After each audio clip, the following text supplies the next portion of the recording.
But if we want to counter terrorism, we need to understand what it is the terrorists are trying to achieve. And I think it makes sense to look at two levels of goals of terrorist groups. The first differ with the type of terrorist group. So if you're ISIS, you want to establish a caliphate. If you're the IRA or the PLO or the ETA, you want independence or secession, so on.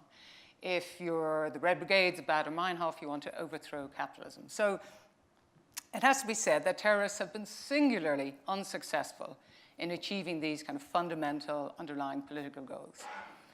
But the more immediate goals, the secondary goals, if you like, they have been much more successful. And these, at the risk of oversimplification for the sake of alliteration, I call the 3 R's: revenge, renown, and reaction. So that is what terrorists are trying to achieve.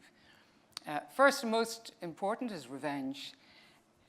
Every terrorist one talks to, every terrorist website one consults, it's suffused with the language of revenge. And this is both documentation for internal consumption and external consumption. So it isn't necessarily revenge for something they personally have suffered, but rather a group with whom they identify have suffered. They actually see themselves as being the defenders to our aggressors.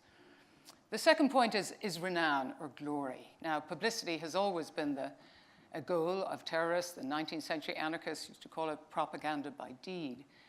But renown implies more than just publicity. It also implies kind of glory, to redress the humiliation they believe themselves to have suffered at our hands. Now, for the rank and file, this glory can be in terms of increased social status in the community that goes along with strutting around with a gun or what have you. For the leaders, it's more glory on a global stage. If you remember bin Laden's last video, the last of the ones that he made, he had given up the Kalashnikov and the fatigues, and he was sitting in a desk trying to present himself as a worthy interlocutor of global leaders. He was addressing the people of Europe. In one of his wackier statements, he expressed outrage at the hypocrisy of the US government in admitting the Irish terrorist Gerry Adams into the White House. So he clearly felt from his cave in Waziristan, or wherever he was at the time, that he was entitled to an invitation to the White House. So this desire for glory is quite a powerful motive. And the third motive is the desire to provoke a reaction.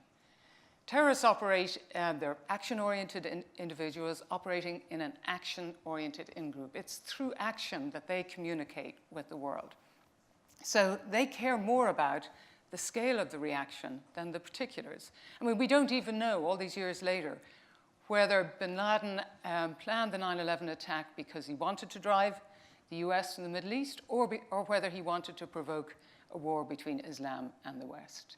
My own view is that he probably didn't know or really care. What he cared about most was the scale of the reaction.